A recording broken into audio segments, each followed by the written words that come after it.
The Immortal John Hancock here, and today I'm showing you Star Wars Episode 1 Jedi Power Battles. 10 minutes of gameplay, first look. I purchased this back in the day for Sega Dreamcast. I know it was on PlayStation, and it's been 25 years since I've played this, and this is being re-released and remastered, or however you want to describe what Aspire's doing, and offering this on modern platforms, PlayStation 4, 5, Xbox consoles, One, Series S, X, and PC. And so, yeah, for people who aren't familiar with this, this is a hack and slash, and it's a side scroller. It's two-player. You can play a plethora of different Jedi.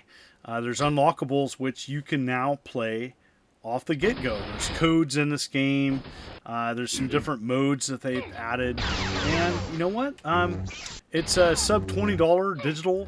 They also announced a prequel pack, so I think it's Republic Commando with Racer and a few other games. This pretty fantastic, and Bounty Hunter. So there's 4 games you can get in the 4-pack.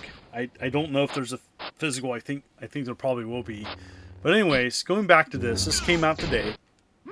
I'm playing the Switch version. I purchased this, so this code wasn't sent to me. I'm just checking it out. So it's kind of weird to go back and play this because, you know, it's been 25 years since I played this game. It's been, I might have tested it or showed it briefly in some gameplay footage on my YouTube channel, but in length, I haven't played this in a while. So I'm playing as Darth Maul, which I don't know if I ever unlocked Darth Maul initially or played as him. I usually played as Qui-Gon Jinn, one of the main Jedis of this game. So it's weird to go back and play this. And it's weird. It's kind of like, you know, I've seen the reviews, I've seen what people have been saying, and I have my thoughts about this game. So on one hand, props to Aspire for offering a plethora of Star Wars games that people have grown up with on new platforms. And so, you know, there's a lot of people that probably want that. I eventually figure out gameplay, or I'm a little rusty. I know deflecting shots is super important in this game, so rest assured I figured that out. But it's been a while, yeah. So there's thermal detonators and different moves, and there's modern controls. So on one hand, I think Aspire is doing a good job at offering a classic game with some modern tweaks. It does have some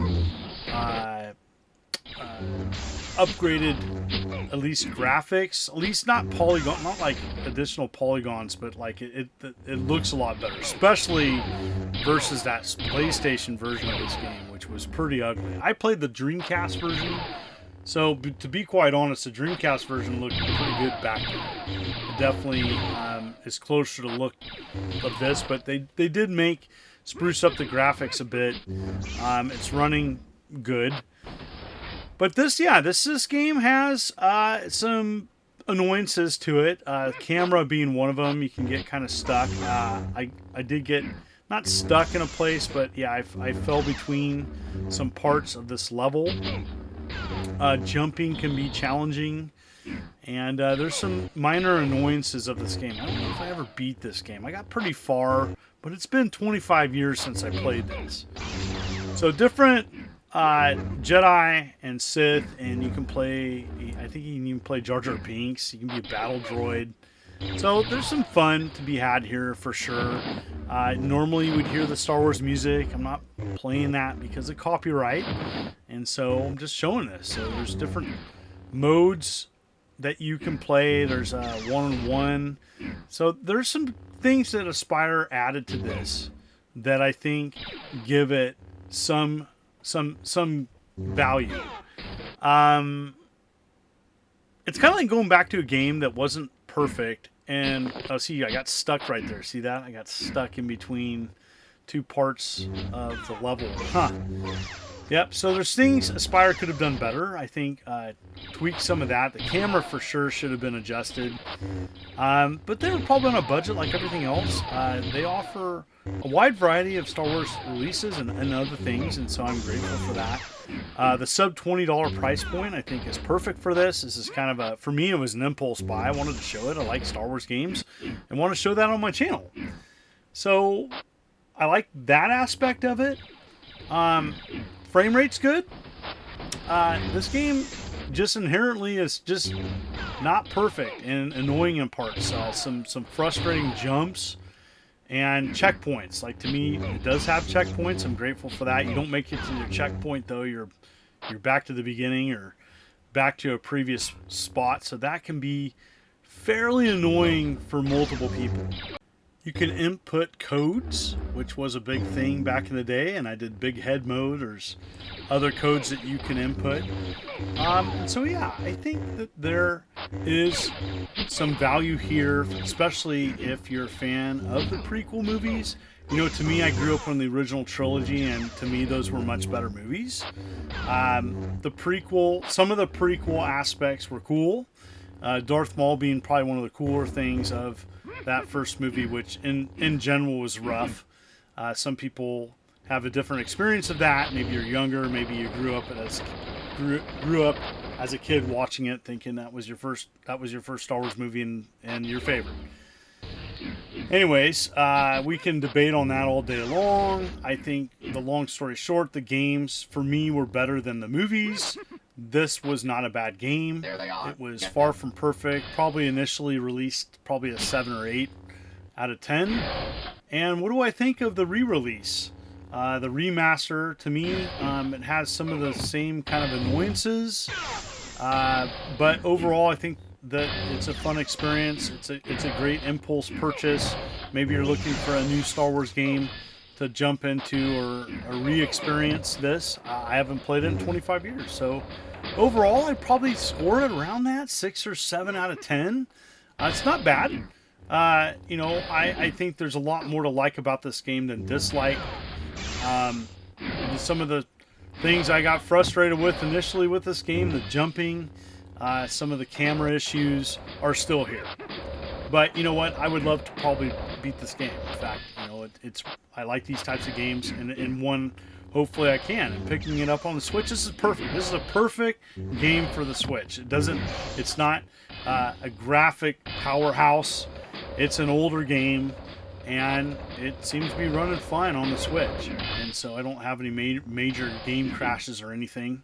And so yeah, for that, I'm glad I purchased it. Is it perfect? No, far from perfect. Definitely in that like 7 out of 10 range.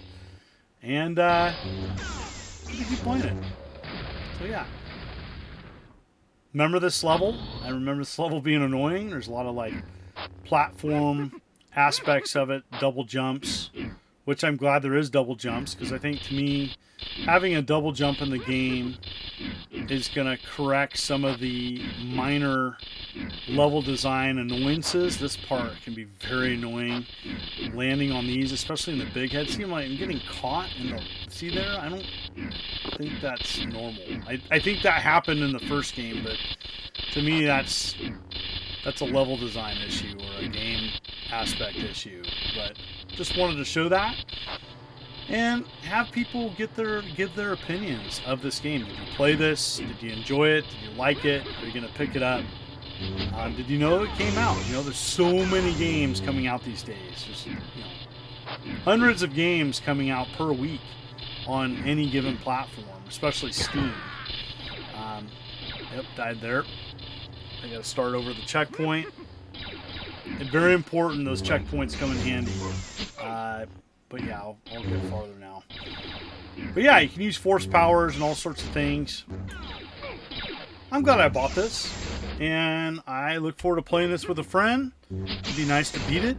Have you played this? Have you beat it? What are your thoughts of it? Does this take you back? Are you a fan of this game? What other game should Aspire do? Looks like, at least on their website, it talks about Knights of the Old Republic. It'd be great to see that finally come to be. I know that's the big one they're working on. And as always, thank you for watching this video. If you like what you see, please consider hitting that like and subscribe button and clicking the bell, as I'm uploading videos every week. You folks are wonderful and beautiful. This is the immortal John Hancock, and you take care.